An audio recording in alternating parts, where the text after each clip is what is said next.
See on mingi enesekaitse teadvuse kontrolli, et seda. Tal on hei. Ja muuseas nii on, sa kuuled. Ja kui ta näiteks on teadvuses, siis ta selle peale reageerib. Kui ta raputamisele ei reageeri, vastutamisele reageerib. Siis ma katsun, kas liigub, et kas hingab. Kas te ei jäänud sul kõrvale, kui sa nüüd vaatad? Ta on segapalt praegu. Ma panen seda kodumärki, siis tal on jälle nagu täiesti see rakenduskin.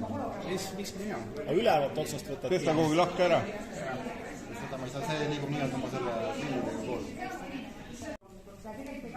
Siin jääb ka valgeks see kinni saada. Võt nii, kas selle on kinni?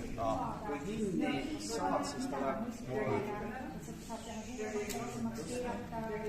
Okei, mul oli mingi söötusveeb siia ette. Ja selle võid kinni panna.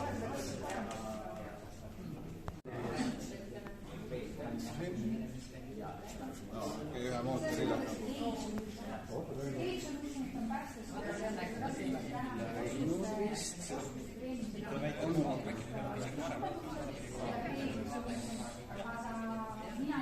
Aku.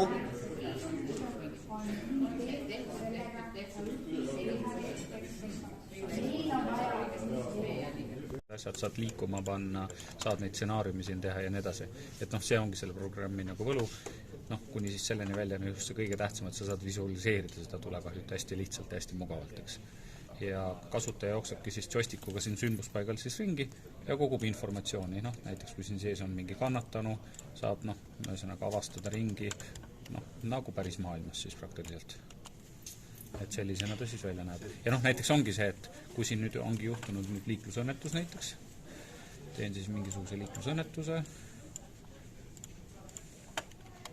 oligi siin liiklusõnnetus, satungi siia sündmuspaigale, siis helistan häirekeskusesse, olen siin Tallinn-Tartu maantee 130. kilomeetril, näen lõkke või see auto lausleikides, mis on minu tegutsemine.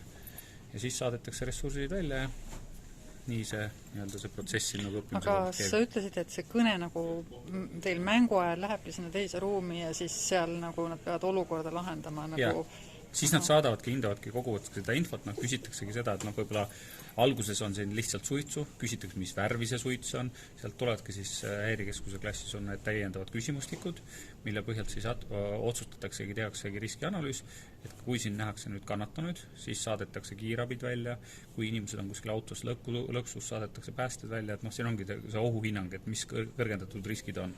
Ja kui siin maantee peal ka liiklus on käimas, ilmselt on ka vaja siis politseid, et seda liiklust ümber korraldada ja see ohutust tagada.